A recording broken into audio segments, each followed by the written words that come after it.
Welcome to the Mindset with Maco podcast. I'm your host, Adrian Maco. Join me each week as we delve into the transformative power of mindset and learn from successful business owners, influencers, and inspirational people who have changed their lives through the power of their mindset. All right, welcome to the Mindset with Maco podcast. Today we have a really great guest, someone who actually was a part of my big day, my wedding 2 years ago. He actually saved my butt a week before. But the guy we have today, he's a professional traveling DJ. He's been featured on People Magazine, Insider, Good Things Utah, and Utah Valley Business Q. Welcome to the podcast, Ricky Barrera. Thanks for having me, guys. Pleasure to be here. Of course, dude. I'm really excited that you decided to say yes to me. Of course. Like I was saying, I was like, I don't always know how everyone will react or want to be on the podcast, but like we were talking before, I feel you have a really cool story as far as like what you've done with your business and being a DJ and making a name for yourself, but you also get really like real and vulnerable on your Instagram, which is kind of what this podcast is about. Right on. It's getting real, getting vulnerable. But what I was just talking about as far as like my wedding day goes, you saved my ass. Yeah, I sure You remember did. It was wonderful. It was wonderful to save your ass. Yeah. So what had happened is we had a DJ booked for our wedding. Good. First mistake. I'm just kidding. Oh no, you booked another DJ. My bad. Yeah. I've known about you and seen you for a long time, but I wasn't following you yet. Sure. Right. I got recommended this one guy, weddings already have so many things. I'm like, yep, book him, whatever. Book him. I don't even care. A week before, he's like, dude, I got some family stuff going on. I had to fly to California, something with his dad or something. And I felt bad. I was like, oh man, that sucks. Sorry, go take care of your family. But just got double booked. You think? That's what happens. He has to come up with the story's that crazy that week. He double booked. Damn it. And he let me go anyway. Right. But honestly, there was a gift in that because it led me to you, bro. Hey man. And you killed it. And so I remember my sister, Maria, I have two twin little sisters. They're like 25. They're like, have you heard of this Ricky Barrera guy? And I'm like, Ricky? No, I haven't heard of Ricky. And they showed me your Instagram. I'm like, oh, I know Ricky. I was like, I used to go to his college parties growing up. Well, I wasn't in college, I was in high school, but I'd be going to the college parties. So maybe you did some high school parties too. I don't know. Right. Anyway, it's all a big blur. Right. And I was like, I know this guy. So then I DM'd you and you came in and the rest is history. And we had a great time. Dude, you killed it at my wedding. You, man. Everyone was saying that the DJ was awesome. We had a good time. So, it was one big group of homies just having a good time. Basically. It was a great time. It was great, dude. So yeah. Yes. Yeah. So thank you for saving me. Yeah. So like I said, I wanted to have you on to kind of get to know your story because I feel like I've been watching you at least from my phone for the last 2 years. Nice. And you've done a lot, bro. And you've been traveling a ton.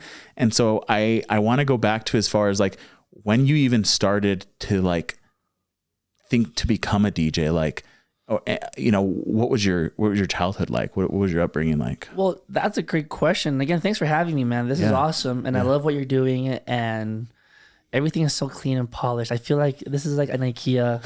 I'm in the studio. I feel like I'm in an IKEA studio. It's so clean. Everything's so nice. Thanks. So I appreciate it. And obviously the listener, thank you for being here with us today. So long story short, man, I'm Hispanic. From where, or what's your Spaniard side of things. And I was raised in Miami, Florida. Okay. And so music has always been a big part of, and I know people say, oh, but music's been a part of, when you're Latino, like every Saturday morning, your mom's waking you up for sure with their music, and that's all you hear all the time. And like, when I would go to, even when I was like in elementary school, like going to school, our bus that would take us to school, she was like a DJ. She wasn't a DJ, but like she'd be playing Tupac and Biggie and like all the throwbacks from the 90s. She was spinning on the bus. Dude, she was spinning on the bus. And so music, and then my dad, just everywhere he went, he blasts music like salsa, merengue. Just the rhythm was always been there for me since day one. It's like the music is part of my DNA. Like, and my sister, I always tell my sister, because like I think we both have like bad ADHD, but like she can't finish a song. She'll start a song and then she'll skip. Like we would be listening to the radio, and she'll play it and then she'll go to the next one. Yeah, like a minute and a half. Little did I know, it would piss me off back then. Like damn it, just like finish the song. Little did I know that would be like hardwired into my DJing abilities. What you'd be doing, yeah. Which is minute and a half songs mixed up and mashed up. Right. That's one. And growing up, I loved wrestling, dude. And if you're not like WWE wrestling, like WWF, WWF, whatever. No, back in the day it was WWF, now it's WWE. Yeah, okay. But you know, you're John Cena. For those of you that are younger, probably the closest thing you know is John Cena, right? Dude, but Triple H was my guy. Dwayne The Rock Johnson, The Rock, of course. But those guys, Hulk Hogan, Stone Cold, all that for me. For those of you that don't understand it, it's like watching the Kardashians. Sure. You know it's scripted, but it's real. But you know it's scripted. But the stuff they're doing is real. The stuff they're doing is real. What they're putting their body through is real. Right. Because that's not fake. You can't fake that. Right? Yeah. But that was a big part of my upbringing. And one of the big stars back then was Dwayne The Rock Johnson. He was really good on the mic. Yep. And I was like, man, one day I just want to do that. I want to be on a mic and entertain the masses. Yeah. And so part of my upbringing had to do a lot with entertainment and music. And my biggest, like, number one hero at the time growing up when I was like 12, 13, 14 years old was John Mayer. Dude, I love John Mayer. Yeah. Freaking love John Mayer. I know. And that's how I learned how to, I taught myself how to play the guitar. Cool. I taught myself how to read music and sheet music and stuff like that. You taught yourself. Like key changes, chord progressions, all that was through John Mayer. Time signatures, all that jazz. Wow, bro. And good for you. Looking back, I'm like, you asked me about my upbringing, a lot of music, a lot of wrestling, a lot of John Mayer. And I'm like, I want to entertain the people. I want to play music for people. I want to talk on a mic. Mm-hmm. Yeah. I want to play some of this hip hop. How do I do all this? It never clicked until I was 21. But you essentially described a DJ. A DJ, yeah, yes, dude. an entertainer. Exactly. An entertainer. And I'm like, who does this? Who does all three? Yeah. I wasn't 12 years old wondering like a DJ. Right. It wasn't until I was like 21 or 22 where I picked it up. But my upbringing definitely had a big role into why this comes so naturally for me. Right. Because I figured it out. I was like, oh yeah, this is who I am. So it came easy to me. It's what you were exposed to and what you clinged on to at an early age. At the time, you didn't know what it was going to turn into, but you knew you wanted to do these three things. Yeah, I mean, I don't have a body of a wrestler. I'm not like an entertainer like John Mayer or anything like that. But like, just looking back at the kid, this is what the kid liked to do. Right. The inner child. This is what he was doing. This is what he wanted to do. Right. So I lucked out, man. Like I figured it out eventually. But yeah, that was part of my upbringing was my culture. Right. My DNA. It's just in there. I move, man. Right. Everything's fast for me. And just what I was allowed, what my family allowed me to watch on TV and to listen to. Right. And luckily my mom was super, like, just, that's what you like. That's what we support. And so like just my mom, super supportive. Dude, my mom, my grandma, my sister, the ladies in my life, you know, because I was raised by a bunch of chicks. Yeah. My dad left, etc. You know what I mean? Mm-hmm. And so, but these women in my life who just empowered me, just said, you want a guitar, babe? I'll get you a guitar. I learn how to play the guitar. You know what I mean? Right. And, oh, you like wrestling? We'll take you to the wrestling show. They just, like, stupidly supportive. They wanted to give you a good life and they wanted you to experiment with everything and dive into your interests. They gave me freedom, dude. Yeah. Which was great for me. That's so huge. And I think there's a fine balance between that. I'm not a parent yet, but I have a lot of friends who are parents and I've thought about how I want to be a parent. I think there's a fine line between making your kids do something or encourage them to push themselves towards something that they are interested in or have potential in. It's so important. Right? And to anybody that's listening to this, you're wondering, like, what do I do with my life? Go back in time. And what did you like to do as a kid? What brought you that happiness? What did you fantasize about? Mm-hmm. You know, it doesn't have to be something crazy, but like, what actually made you happy as a kid? Yeah. And that will answer a lot of your questions. Because we grow up and we let go of all of that.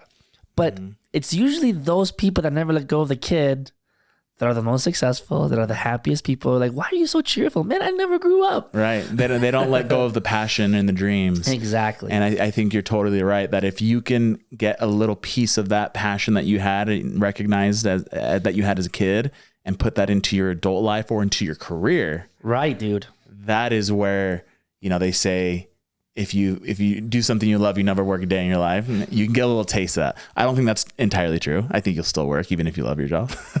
But sure, to an extent, yeah. But I believe in that phrase so much. But I think as we grow up, we start telling ourselves what our life should look like or what society wants our life to look like and what kind of job we should have, what kind of school we should go to.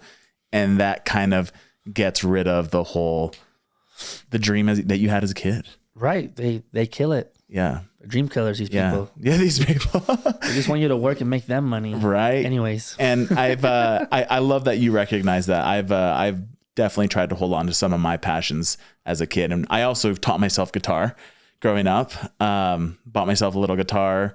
I didn't read sheet music or learn how to read sheet music up until like a few years ago, and I'm taking piano lessons. A minor to C to G to D. A minor to C to G. just run it. I love just any song you want. It's right there. Right. That's so true. That's cool though, man. I think that totally makes sense now.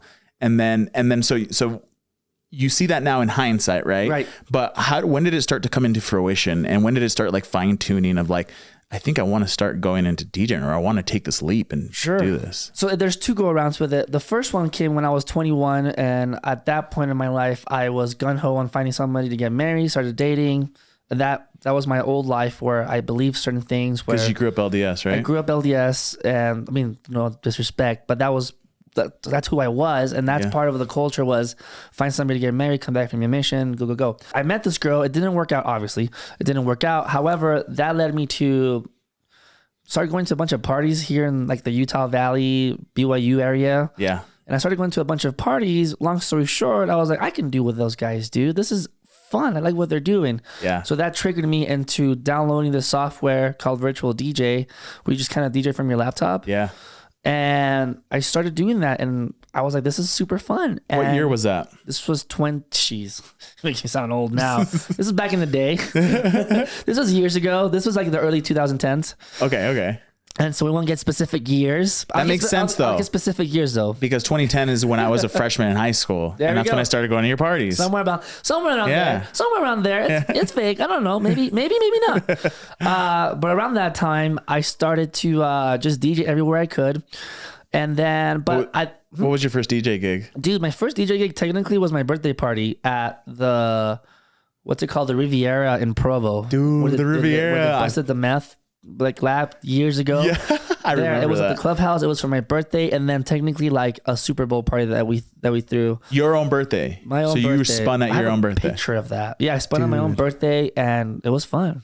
And it was so cool because that was such a long time ago. And my first party that I ever DJ'd was my own birthday party at this clubhouse. Raggedy ass, old ass, 80s looking ass, just the stench in the carpet, just the smell just room with like 15 people that knew me. And little did I know that just across the street was Lavelle Edwards Stadium. Right. Little did I know you would be spinning that I there. would be headlining a show there. You know what I mean? Like just, 10 years later or whatever the case may be. Right. But that's where I started. Like, who knows? Like, you never know. Like, you got to go for it. But it was so cool to look back on it now, like from going from a clubhouse to DJing in front of like 30, 40,000 people. Homecoming weekend for a prestigious school, nonetheless. And South Florida was in there that week. But yeah, that's how it started for me. But obviously, it didn't work out the first round because of immaturity, because of I was going through a huge crisis of faith. Things didn't work out. So the first round of DJing, that's where kind of like, that was the, what was it called? The refiner's fire for me. That was my dark state of DJing was when I first started, I didn't have any direction. I didn't have any real why. I was just doing it for fun. Right, because it looked cool. And it sounded fun. And I wanted to be good at it. Right. However, I burned a bunch of bridges. I made stupid mistakes. I said stupid stuff. I made people mad. And so I eventually hit rock bottom with DJing the first round. And I was like, you know what, dude? I'm 23 years old at the time. And I'm like, this isn't working out. Was it like, did you have mentors during that time? Yes and no. I had people that I looked up to, and I had people that were willing to be nice to me, but I was just so gung-ho and doing me and building Ricky that I wasn't mature enough or even self-aware enough to notice that there was actual people trying to help me and guide me. But I was like, back off. I'm doing my own thing. What do you know? You trying to push them away versus lean into them and learn from them. 100%. I was so scattered at my early 20s. It was stupid how scattered I was. Well, not only are you in your early 20s still trying to figure out life, but it sounds like you're also going through a faith crisis, a breakup, and trying something new. That's a lot. It was a lot at the time for sure. But DJing was always there for me and it always made me happy, but I wasn't happy anymore with it. So I took a break. I took like a 5-year hiatus from it. Yeah. And I got a real job. What real job did you get? So now we've hit the part where I think most people quit. Mm-hmm. This is the part where you like, I'm done. This isn't working out. And that's how I felt about DJing at the time. And I don't mean to bore you with the story, but I started doing sales, indoor sales, like through the phone. Phone sales? I was working for this company called ClearLink at the time. I've heard of them. Yeah. Anyways. But from that point on, from I would say 24 years old to about 28. Yeah. So about 23 to 28, I did the corporate ladder thing. I worked my way up to management. I was a sales manager, sales trainer. Okay. I ended up working for 3 different companies. I worked for ClearLink. I worked for Vivint. Okay. And I ended with Google, with actual Google. Wow. So here's this kid who didn't know anything about finances, emails, interviewing people, job stuff, like a schedule, anything like that. I had no direction in my life. I literally, from after I got home from my mission till about 23, I was this puddle of water that had no direction, you know? Yeah. And so what these jobs offered me was structure. It gave me mentors. Yeah. I got to work in all sorts of cool stuff, go on all sorts of cool trips. Right. So essentially what happened is that the wall started to cave in and the river started to form. So and what I mean by the walls was like direction and structure and started being introduced into your life. Exactly. That was the first time since my mission where I was like, oh yeah, like there's structure in my life. I have a why. I have a purpose. And this all goes into me going back into DJing, which we'll get to. Yeah. But I'm so grateful for that 4 or 5 year span where I learned how to be a professional. I learned how to talk. Right. I learned how to manage and communicate. People, communicate. I learned how to come off as a professional. Right. Which would all work for me later with emails and contracts and stuff like that. Exactly. But that 4 or 5 year span was so crucial for me because it taught me how to be like a legit business person. Because it was all through sales too. Right. Which I loved sales. I still use it today. Great skills. I have nothing bad to say about salespeople. They're great. Sure. They're shady guys, but they're shady people everywhere. But well, I think that it sucks because the bad salespeople give the really good salespeople a bad rap. Exactly. Because there's nothing like an exceptional salesperson. It's like, take my money. You're killing it. You're answering my questions. You know what I want. You know what I need. Yeah. Take my money. But it's the people that try to sell you on crap that you don't want, you don't need. And you can tell they have their best interest in mind, not yours. 100%. Right. So learning how to sell was a huge, how do I say this?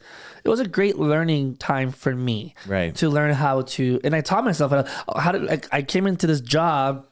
I didn't know how to sell, so I would just listen to Grant Cardone YouTube videos. Cardone's the best. And Zig Ziglar, whatever his name is, I don't know what you're talking about. I know what you're talking about. You know, the guy that sells the bike. You guys I don't know. For those of you that have been in the sales game, you know what I'm talking about. Yeah.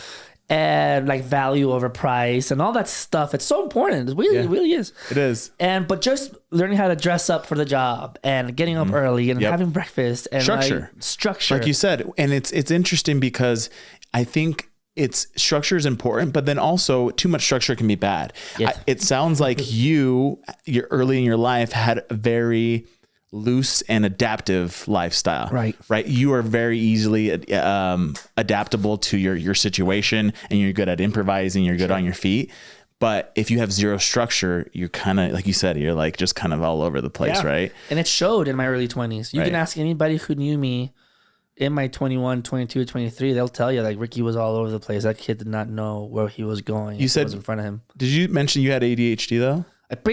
Yeah. So how was that affected you when growing up? Like, do you think that played a big role? I didn't notice I didn't have all this come up until my late 20s. So everything is looking back at it. I was like, but at the same time, I don't blame the ADHD. Like I still had a choice. I could make a choice. Right. So I don't blame the ADHD for my lack of, did it affect it? Yeah, for sure. It affected you, but it didn't control you. control you because of dopamine, and you need the dopamine and all this stuff, and you need this and you need that. Anyways, but I still had to make a choice, and so I don't blame anything on that. However, I was all over the place, and looking back, I was like, "Damn, Ricky, you really were."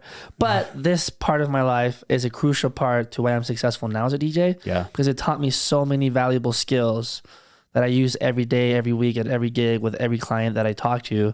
There's a sense of professionalism.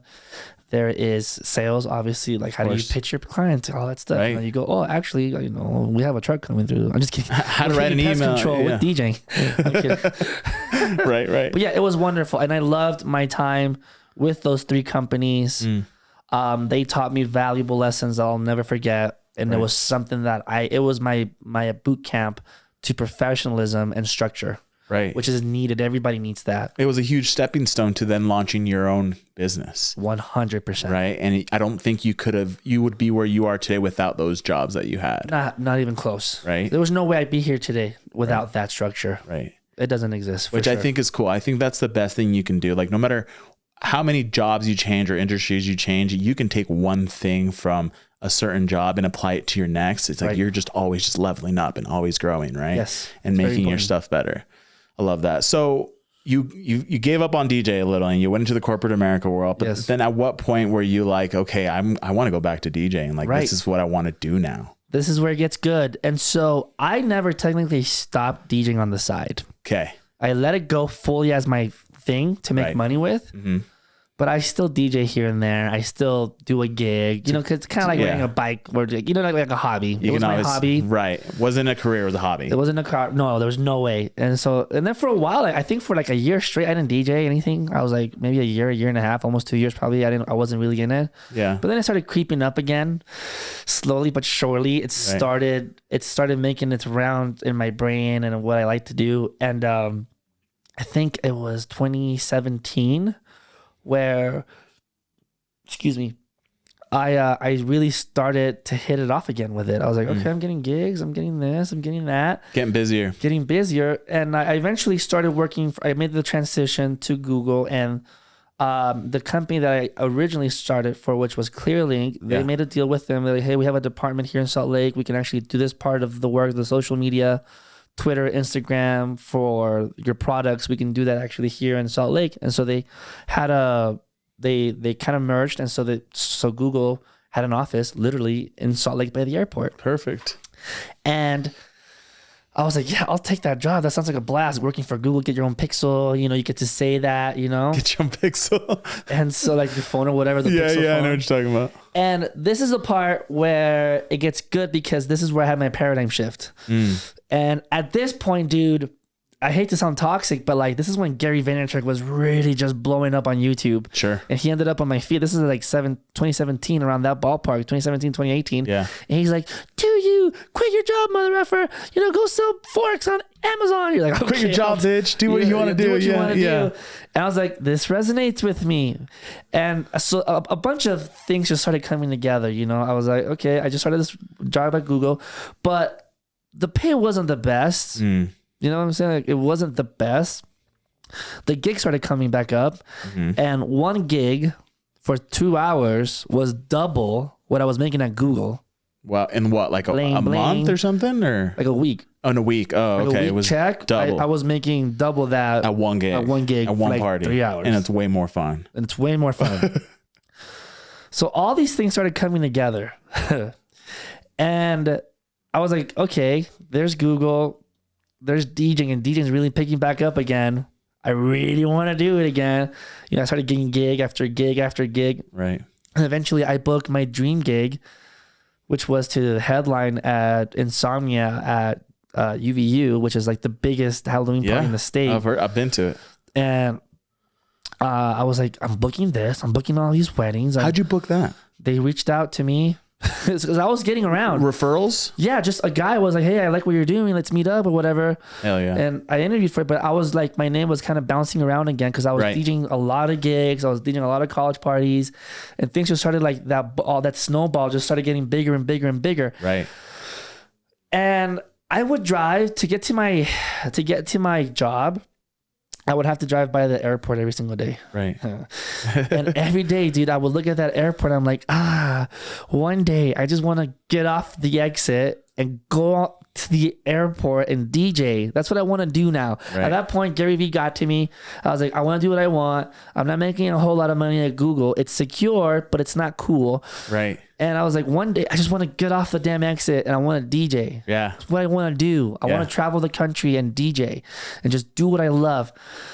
And so, long story short, because I could be on here forever, I go home to my sister's house one night, and I tell my sister, and I'm like, hey, like, I'm thinking about DJing again. And God bless my sister, dude. She's the best. I love her. I died for this lady. Yeah. But she knows how to push my buttons. Sure. Nobody knows. Dude, sisters write the handbook on how to push your buttons. Oh, you know? yeah. So all they day. know they. And she knew that I was watching those videos. Oh, those Gary Vee videos? Those Gary Vee videos, dude. And I tell her, I'm like, hey, like, Paula, like, I think I'm going to do it. I think I want to do it. And she's like, what, Ricky? You've been watching those little stupid videos again? Just go to your job and, stop playing around. And she's probably coming from a place from her heart. She wants the best for you. Dude, 100%. Yeah. Nobody wants more for me than my sister does in this world, dude. But she knew that I had a bad go at it the first round. Right. She was there for it. But then, and I would say though, sometimes I see this in real estate, sometimes getting advice from your family isn't always the best because they love you so much. Dude, and they don't want to see you fail and they don't want to see you, make a bad decision. But sometimes you need to take that risk. And it was because of that one that I made the decision. I was so pissed, dude. That night I just sat on her couch and I slept sitting up. I was so mad, dude, that I didn't even go to bed that night. I just fell asleep on the couch. Yeah. I was so like, okay, all right, watch this. So I go to my job the next day, and I right before I leave, like we were all doing work. There's like 10 of us in the department, and our manager had left to go do something. She's like, all right, guys, just have fun. I'll see you when I get back. And so we all just started chatting about life, and I made a question to them. I said, if the same amount of money that's deposited into our accounts was just there every single week, no matter what, you're gonna have to come to work, what would you do with your lives? Right. And they were like, well, I would go to the park, I would spend more time with my wife, I would do this and I do that. And I didn't come back to work the next day. You quit? No. After I got everybody's like real vibes real of what they want to do, I was like, interesting. You would want them to be happy, right? That's you want freedom, don't you? Yeah. And so the next thing happens and I don't come to work. You just quit your job? I just quit my job. You just texted your boss or something? I said, I'm not coming into work. I'm sick. And you never went back? And I never went back. Wow, dude. That takes balls. Screw your job, dude. Anyways, screw your job. Quit. It was wonderful because I had a paradigm shift. I understood that I was having a paradigm shift. And I knew that if I stayed in this job that I wasn't going to be happy. And so I looked at the kid that liked his wrestling, that liked his John Mayer, that liked all that. I went back in time. I said, what are we going to do, pal? Yeah, but I love that you recognize those signs, whether it's God or the universe or whatever you believe in, a higher power was giving you, right? Your gigs were going up. Gary Vee was yelling in your face. You were really thinking about, shout out Gary Vee. You were really thinking about what do I want to do with my life and what would I want to do with my time if money wasn't a thing? 100%. And I think it's super admirable that you took that jump and did it because a lot of people don't, man. It's risky. It is. High risk, high reward, though. High risk, high reward. Yeah. Yeah. So you went all in at that point. So I went all out at that point, and I quadrupled down on DJing, and here we are 5 years later. Wow. And now you're traveling the country, DJing weddings. Just got back from Panama City in Florida. Wow. There you go. That's awesome. Yeah, I'll be at the University of Utah this Friday night, headlining a show that I love. I love Crimson Nights. But yeah, it was scary, but it was worth it because I'm literally doing what I love to do. Right. Yeah. What was the whole, I know one of the, probably the things that you, that you've accomplished that you're probably most proud of is that you were on Good Things Utah. That's one of them. Yeah. For sure. How did that come about? They reached out. They reached out to you. When you're the man, they reach out. Well, yeah. My people will call your people. Yeah. I don't DM people to be on stuff. No? Kind of like me. I reached out to you. You reached out to me. I'm here. No, if people want me, then I'll go. What are you most proud of now that you've kind of gotten to where you are right now? The thing that I'm most proud of this whole thing is that I've been able to create a life for myself that allows me to be with my family and with myself. That's it. The trips are cool. Headlining the shows is fun. But ultimately, the best part of my career is that I get to spend time with my family. Right. A lot. You have control of your own time. I have control of my own time. I get to see my nephew almost every day. I purposely moved to daybreak to be closer to my sister, to be closer to my mom, to be closer to my brother-in-law, just the family. Right. That is my greatest success, is creating a life that allows me, because I don't work, dude. I don't work. I need people to understand this. Yeah. I do not work. I get up and I go DJ. Right. That's not a job. I don't work for a living. I think people have a hard time grasping that. There's no numbers. I'm not trying to hit any quotas. I'm not trying to do anything. I've made it. And I know it's like, well, you don't have 500 cars outside. That's not my win. That's not how you measure success. That's not how I measure my success. I measure my success that in 2 weeks I'll be in Malibu with my family and then going to Disney with them because I can. Right. You know what I'm saying? Like we're taking a trip together. Right. And for me, the fact that I get to play my shows and I get to make money from it, not the other way around, is the biggest flex I have. Right. Is that I don't work for a living. You say, well, you have to work. I don't work for a living. People set up my shit at the schools. I don't lift a finger. Right. I press play. You show up and do your thing. I put my speakers in the rooms that I go play when I do my weddings. Right. That's not work. I'm setting up a playground. Right. And so I'm very fortunate to be one of the very few people that I think you'll interview here that can actually legitimately say that they do not work for a living.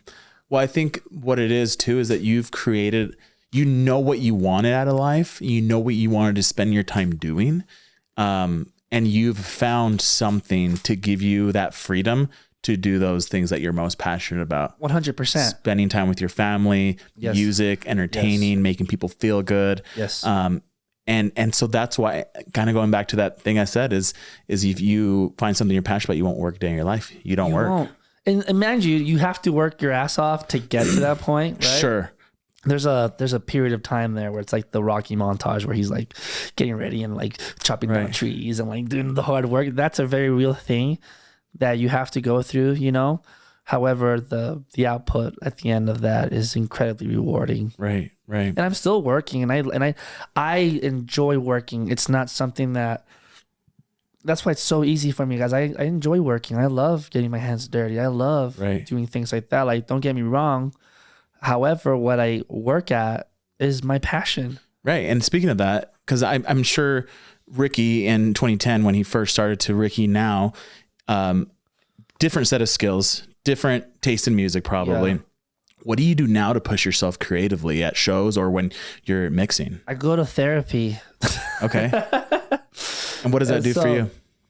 The biggest, so you said like, what's like one of the biggest things that like one of the biggest like rewards or whatever? For me, it's the ability that I've had to, how do I say this? This career path, my business, has allowed me to go back and heal a lot of the things that I did in my early 20s, a lot of trauma growing up.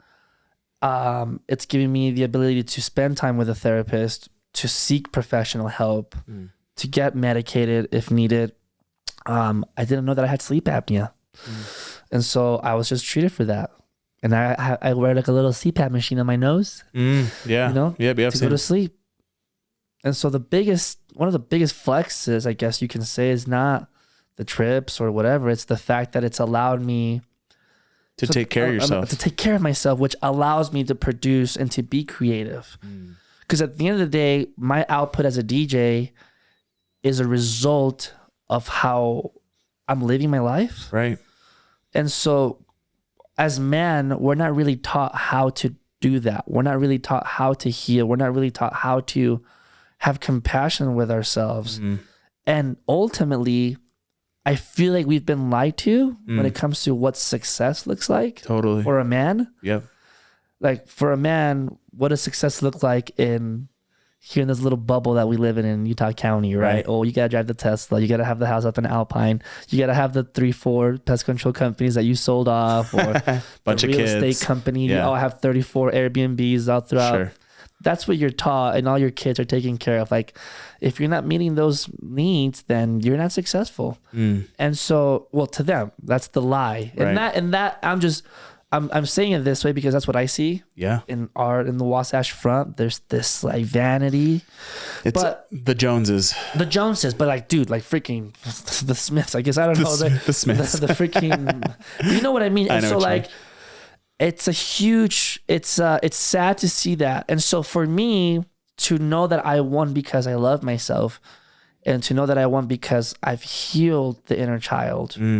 You know, this job has allowed me to go back to Miami, Florida, where my parents got a divorce, and to go back to that house and to see it as a successful professional DJ with my mom, and having the opportunity to hug my mom in front of the house and say, hey, like, it wasn't your fault. Dude, that shit's powerful. That shit is powerful. And you go with like your sister back to like the high school, and you're like, this is where my parents struggled. And you hug each other and you say, hey, well, look at us now. We're fine. Yeah. We did it. Or, you know, just going down your own little alley of life. You know what I'm saying? Like, healing those parts of my life has done wonders for me with my profession. So now I can DJ. Now you can actually live your life. Now I can live my life. But if you don't take care of that, you can't, dude. You can't live life to your fullest. I've had my own little experience too.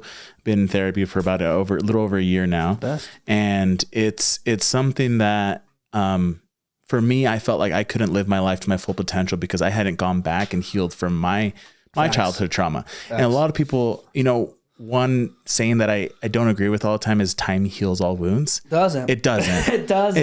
It doesn't at all, because you have to go back and heal those wounds.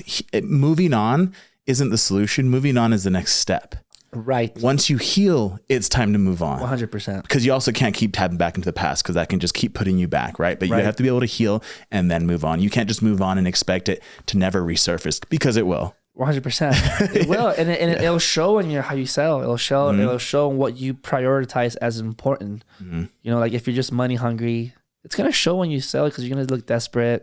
I gotta hit this quote. I gotta be better than this guy. I gotta have the next this. And so for me, I'm very proud that I am in my own lane when it comes to DJing, and God bless the other DJs, but Ricky Barrera is on this other road of DJing. Yep. I'm not trying to be at all the clubs. I'm not trying to do this. I'm just trying to DJ what I love to DJ, how I want to DJ it, when I want to DJ it. But none of that happens without the healing and the work to make yourself whole. And just DJing gives me the time to do that. You know, I'm free Monday, Tuesday, Wednesday, Thursday. Right. You know, I get to spend time with my family. I get to go to the gym. You know, I get to go and have my sessions with my therapist and heal. That's been the best part about this whole thing. Right. You actually have time to take care of yourself. Yeah. And with that said, like, I just had another paradigm shift just recently with my career. You know, for the longest time, I was DJing top 40 EDM shows. And I go on TikTok one day and I see these girls in like Australia in this concert hall bar thing, and they're just hollering the Taylor Swift music, dude. Yeah. And I'm just like, what is this? What is this stuff? Why are these girls having such a good time just to a Taylor Swift night? Yeah. So I went down the rabbit hole and I'm like, holy cow, like these are huge. Long story short, man, I kind of switched my whole genre of music to like Harry Styles, Taylor Swift, and I was introduced to this whole world of these girls. Whole new audience. They're called the concert girlies, and they have changed my life. They're incredibly inclusive. They're all about therapy. They're all about being yourself. Love it. They're all about being in your healing era, and they use that a lot. And just healing era. Your healing era, like your therapy era, or stuff like that. And so, as a man, you know, what the hell is this? But on top of the things that I've been doing, just changing the music that I've played at shows now, where my shows are now, they're pop music. Haler nights, right? They're my Haler nights now. Yeah, I've seen them. They're my pride and joy, and I think they celebrate women, they celebrate inclusivity, they celebrate LGBTQ+, men that want to heal, that want to come. Yep. And so it's been super rewarding to do that now, because it's easy for me and I love it. It's the most me that I've ever felt is at this point of my life. I love that. This is me. This is Ricky Barrera. He's in his healing era. I've been to so many Harry Styles concerts now, and I've seen Taylor Swift live. And there you go. Everything's a lot more peaceful and calm now. I love that. I don't care I'll always be a hip hop R&B baby. You put me in whatever club you want, I'll throw down, dude. Yeah. But that scene isn't me anymore. I don't like the clubs. I don't like I'll go, but it's not me. It's not what you gravitate towards. Yeah, I like the concert type shows now, and how the jump up and down kind of. No, not so. I hate that.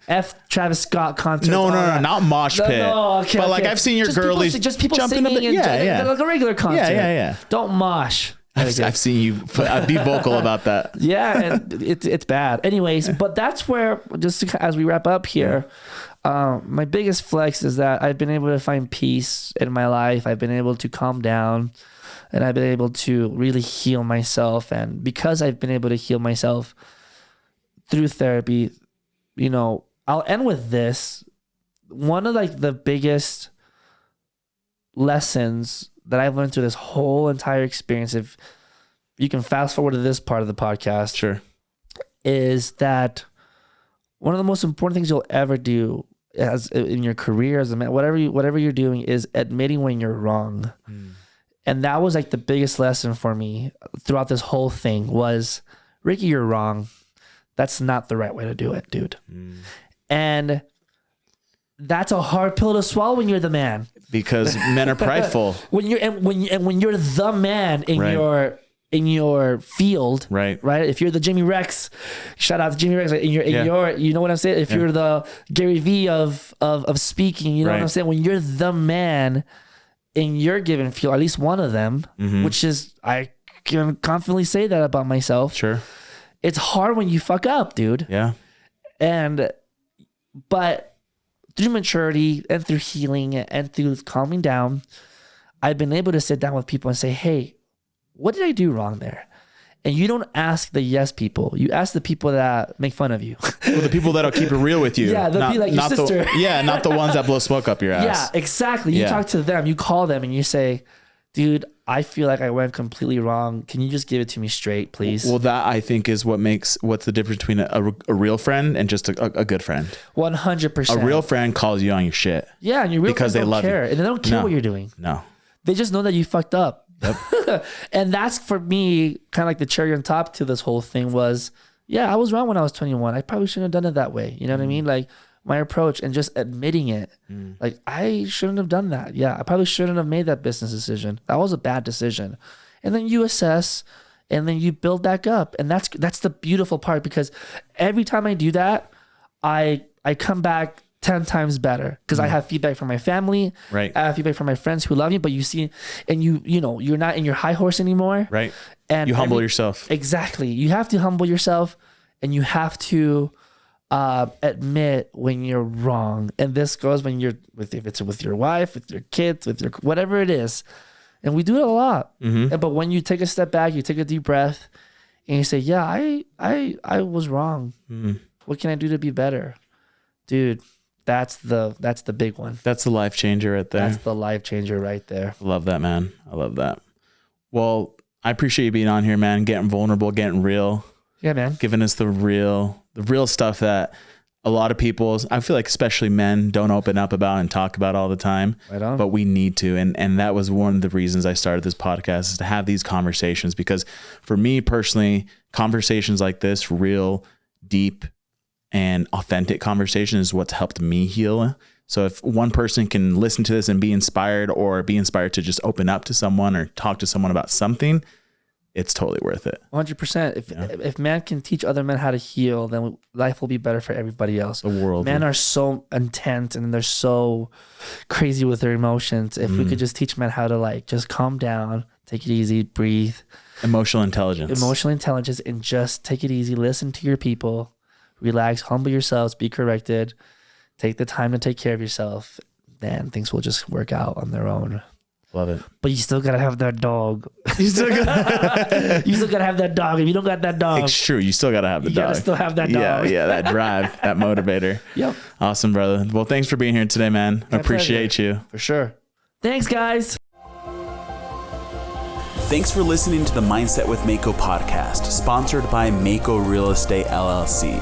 If you enjoyed this episode, please leave us a review. And if you know someone with an amazing story to share, DM me on Instagram at AdrianMaco_Utah Realtor. Until next time, remember, if you want to change your life, you must first change your mindset.